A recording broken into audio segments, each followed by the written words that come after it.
जय Jagannath welcome to my YouTube channel.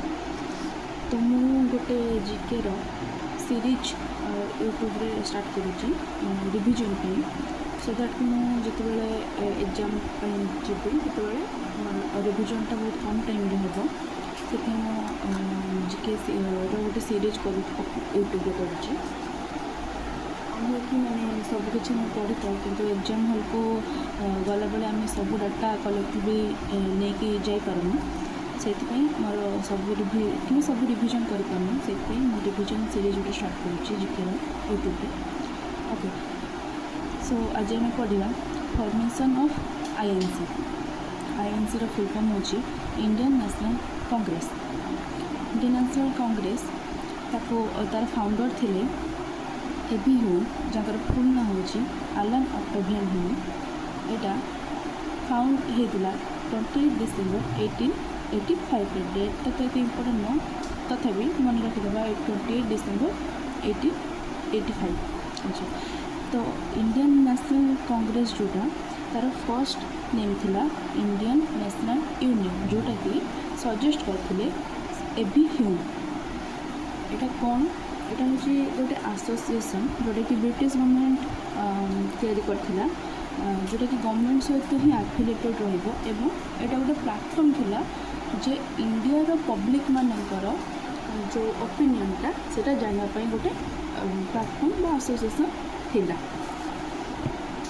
तब safety भाग थ्योरी कौन जोटा कुन्स को थ्योरी तांको ए थ्योरी अनुसार एक्चुअली जो 1837 जो रिभोल्ट है तापर ब्रिटिश गवर्नमेंट टिके सतर्क हो गले से चाहू नथिले एते मात्रा रिभोल्ट हो से गोटे पॉलिटिकल स्ट्रैटेजी कले कि से गोटे एसोसिएशन कले जहाँद्वारा कि इंडिया रो पब्लिक मानकर मतटा को से जानीपारे एवं ताको हिसाब से अंडर कंट्रोल कर सप्रेस करें सेटा गोटे सेफ्टी भाल्व थ्योरी जोटा हिम्स देती। अच्छा तो ये जो आईएनसी यार फर्स्ट मीटिंग होता गोकुलदास तेजपाल संस्कृत कॉलेज रे जोटा बॉम्बे रे अच्छी एवं याको चेयर करथिले चेयरमैन जे थिले याकर WC बनर्जी। फर्स्ट मीटिंग रो चेयरमैन थिले WC बनर्जी। एथिले 72 डेलीगेट अटेंड करथिले। ये जो फर्स्ट मीटिंग होता बॉम्बे रे ए टाइम रे भाइस रही आमर लॉर्ड डफरिन। यार जो अर्लियर नामटा थिला इंडियन नेशनल यूनियन जोटा कि सजेस्ट करथिले एबी ह्यूम। तापरे तार जो नाटा चेंज है कि इंडियन नेशनल यूनियन रू इंडियन नेशनल कांग्रेस है से जो नाटा से सजेस्ट करथिले दादा भाई नारोजी।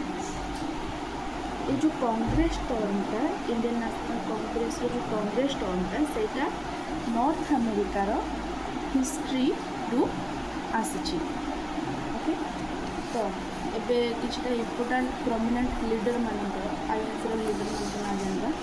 आईएनसी फर्स्ट प्रेसिडेंट थिले WC Banerjee. First women president थिले Annie Besant. First Muslim president थिले बदरुद्दीन त्यागजी।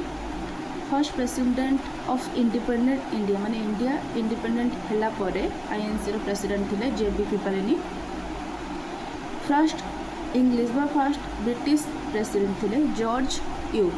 तो एतिक थिला हमर आईएनसी विषय रे एमती आम सब टॉपिक को छोट छोट सेक्शन करके रिकल करवा सो दैट कि जिते गोटे टॉपिक पर्टिकुलर टॉपिक रिवाइज करने को चाहिए कि रिकल करने को चाहिए तो मत से इजी हम सांगे सांगे रिवाइज कर। Okay thank you.